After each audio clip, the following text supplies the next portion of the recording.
خالد ابن الولید ته په یو ځای کې و او ابوبکر ته خط راولېږو چې دې ځای کې یو سړی دی او داسې کار ورسره کېږي، څه حکم یې دی؟ صحابه یې راجمع کړل چې د دې سړي سره چې د هلکانو نه غلطه پیدا اخلي، د هلکانو سره غلط کیني پاتې، د بېګیرې هلکانو سره مینه او محبت کوي او ځان نه ښځې جوړ کړي، داسې خلکو سره څوک کیني پاتې، څه حکم یې دی؟ ابوبکر ټول صحابه راجمع کړه، چا ویل داسې، چا ویله. عبدالله ابن عباس یې ویل زما فتوا دا ده چې دا د چوت ځای نه راواچوئ، د پاسه پرې د کاڼو باران وکړي او دا خبره یې د قرآن د نص نه راایستلې وله. علي ویل زما دا رای نه ده، زما رای داسې ده چې څوک عمل د قوم لوط کوي، زما فتوا دا ده چې دا په اور وسوځئ.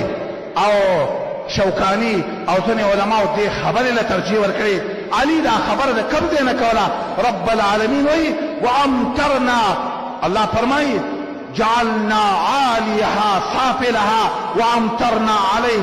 الله وایي اول خو مې دا د لوط علیه السلام دا قوم والا مې اول نسکور کړل او بیا وایي الله ما وایي د اور د کاڼو باران مې وکړو په دې د پاس.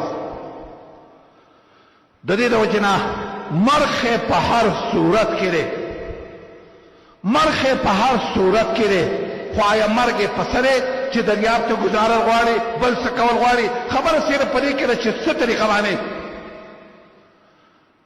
د دې د وجې نه خپلو بچو، ستا بچې چې داسې شکل یې جوړ کړی لکه د جینکو، والله ته مشر یې پلار یې، ته دې خپل بچي ته دا نه شي ویلی چې بچي یې داسې ولې کړه.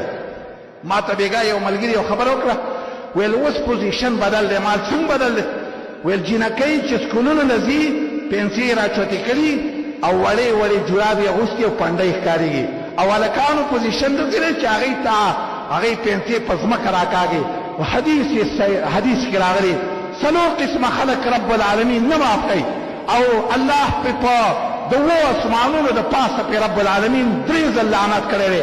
یو هغه سړی دی چې د ښځو سره ځان مشابه کوي، بل هغه ښځه ده چې د سړو سره ځان مشابه کوي، بل هغه څوک چې زناور، او بل هغه څوک چې د قوم لوط عمل کوي. د 7 اسمانونو د پاسه ملعون انسان دی. مجاهد به ویلي، قاضي عیاض به ویلي که هغه سړی چې د قوم لوط عمل کوي داسې انسان رب العالمین نه معاف کوي. اگر که د اسمان په ټولو اوبو باندې ولامبي، اگر که د زمزم په اوبو باندې ولامبي، دا به چې د الله سره